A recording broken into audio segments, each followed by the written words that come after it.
하나님의 일꾼과 사역 28번째 챕터에 보시면 용서와 사역이라는 제목의 글이 실려 있습니다. 여러분의 삶에 원수가 나타났을 때 어떻게 해야 할까요? 이 문제에 대한 설명을 하면서 사울과 다윗의 이야기를 서두에 던지고 있습니다. 사울은 다윗을 적으로 여겼죠. 그래서 평생 그를 쫓아다니고 죽이려는데 많은 시간을 허비하다가 비극적으로 인생을 끝마친 사람입니다. 사울은 다윗을 적으로 여겼지만 다윗은 사울을 적으로 여기지 않았습니다. 다윗은 사울이 벌이는 그 어리석은 짓거리로부터 사울을 멈추게 할 수는 없었어요. 그러나 다윗은 그것들에 대한 자기 자신의 반응을 통제할 수 있었습니다.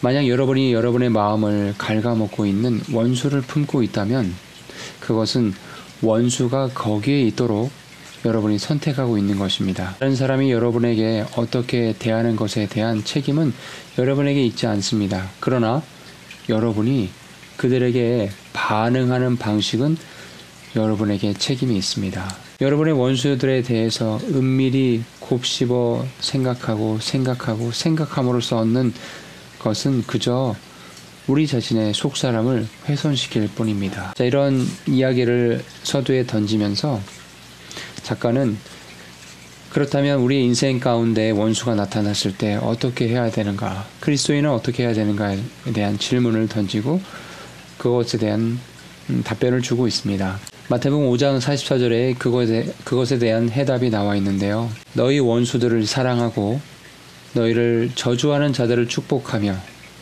너희를 미워하는 자들에게 선을 행하고 악의를 품고 너희를 다루며 너희를 핍박하는 자들을 위해 기도하라 라는 말씀이 기록되어 있습니다. 우리의 삶에 원수가 나타났을 때 우리가 해야 될 일은 먼저 기도가 필요합니다. 그들을 위해 기도해야만 합니다.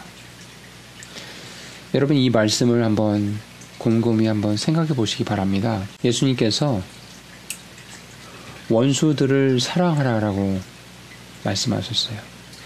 그리고 나를 저주하는 자들이 있다고 한다면 그들을 축복하라고 말씀하고 계세요.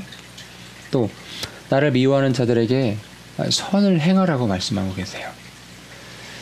그들을 사랑하고 축복하고 선을 행하는 것, 어쩌면 우리 인간의 어떤 의지 이런 것들을 발휘해서 뭔가 행동으로 나타낼 수 있는 것들이라고 볼 수 있을 것입니다. 그런데 이 마지막 부분에 있어서 악의를 품고 우리들을 다루며 너희를 핍박하는 자들이 있는데 그들에게 우리가 뭔가 해야 할 수 있는 그런 어떤 행동의 해결책은 없다라는 거예요. 다만 우리가 할 수 있는 것은 그들을 위해 기도하는 것이라고 말씀하고 있습니다. 예수님, 우리가 원수를 사랑하고 축복하고 잘 대해주고 가장 중요한 거, 그들을 위해서 기도하라라고 가르쳐주고 계셔요. 이것은 마음을 앙심이라는 독성의 감염으로부터 보호해주는 확실한 치료책이기 때문입니다. 다만 기도할 때 주의할 점은 우리가 쓴 마음을 품으며 복수하려고 마음먹지 않도록 우리 자신을 위해 기도해야 합니다. 사탄이 여러분으로 하여금 마음에 원수들을 품기를 원하는 이유에 대해서 반드시 명심할 것이 있습니다. 여러분이 잘못된 방식으로 여러분의 원수들에게 반응한다면 사탄은 여러분의 삶 가운데서 거점을 마련하게 돼요. 그리고 사탄이 활개칠 거점을 만들어주면 거짓말, 분냄, 부패한 말, 용서하지 않는 마음을 품게 됩니다. 그렇게 되면 여러분의 원수들이 외부에 있는 한 안전하겠지만 그 원수들이 여러분의 마음 안으로 들어오게 허용한다면 여러분은 문제 가운데 휘말리게 돼요. 그렇기 때문에 올바른 기도가 중요합니다. 악의를 품고 너희를 핍박하는 자들을 위해 올바르게 기도하는 것이 중요하다는 것을 꼭 기억하시면 좋겠습니다. 자, 그런데 구체적으로 내가 그 상대방에게 특별히 잘못하는 것이 없음에도 불구하고 어떤 이유인지 모르겠지만 나에게 악의를 품고 핍박을 하는 자들이 분명히 있거든요. 그들을 위해 기도하라고 하고 있는데 이 하나님의 일꾼과 사역 이 작가는 이런 조언을 또 해주고 있습니다. 마음 가운데로부터 우리 원수들을 용서해 주도록 이끌어주는 기도가 되어야 되고, 거기에 더하기 그들이 나에게 남긴 그 고통스러운 기억들을 제거해 달라고 하나님께 간구하는 기도가 또 필요하다는 얘기를 해주고 있습니다. 저는 참 이 문구가 마음에 참 와닿았습니다. 이것은 성경에 나온 구절은 아니지만 이 성경 본문을 가지고 실제적으로 기도한 한 성도가 체험적으로 얻게 된 자신의 깨달음을 남겨준 기록이라는 생각이 들었기 때문이에요. 그들이 남긴 악의를 가지고 나를 핍박하고 괴롭히고 정말 어렵게 하는 그들이 남긴 그 고통스러운 내 인생의 기억들을 주님께 제거해 달라. 주님, 이 기억들을 제거해 주십시오 하고 이렇게 간구하는 기도가 중요하다는 얘기를 하고 있는 이 기도의 문구가, 이 기록이 참 제 마음을 울렸습니다. 그리스도인들이 어떠한 일을 잊어버릴 때, 제거하고 다 잊어버릴 때, 그것은 단순히 마음에 두지 않는다는 것만을 의미하지는 않습니다. 성경적으로 무언가를 잃어버린다는 것은 이렇습니다. 사람들에 대해 가지는 좋지 않은 감정에 더 이상 매여있지 않는다는 것을 말해요.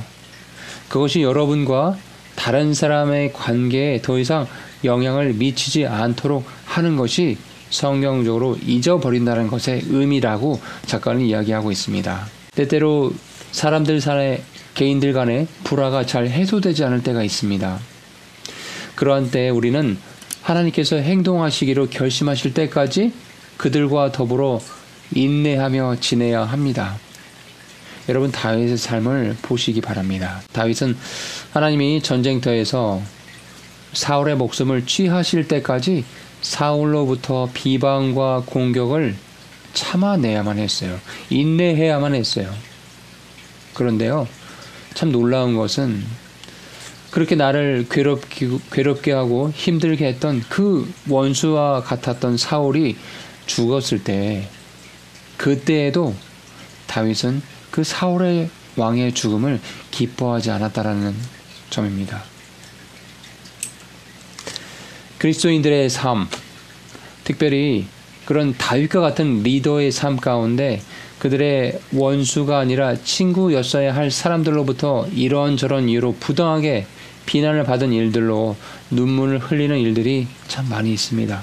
외부의 공격도 힘들겠죠. 그런데 소위 하나님의 자녀들이 그리스도의 사랑이란 이름으로 그런 일들을 자행할 때 그 리더가 받게 되는 상처들은 참 이루 말할 수 없을 것입니다. 자, 이렇게 작가는 이런 이야기를 하면서 마지막 결론을, 말씀을, 구절을 얘기하면서 결론 짓고 있습니다. 누가복음 23장 34절의 말씀을 결론으로 내리고 있어요. 예수님께서 십자가상에서 이렇게 기도를 하셨죠. 아버지여, 저들을 용서하여 주십시오. 저들은 자기들이 하는 일을 알지 못하나이다. 여러분, 이 기도의 제목, 예수님께서 하셨던 이 기도의 문구를 한번 천천히 음미해 보시기 바랍니다. 아버지여, 저들 이유 없이 나를 핍박하고 악의를 가지고 나를 다루는 그 저들을 주님 용서해 주시기 바랍니다.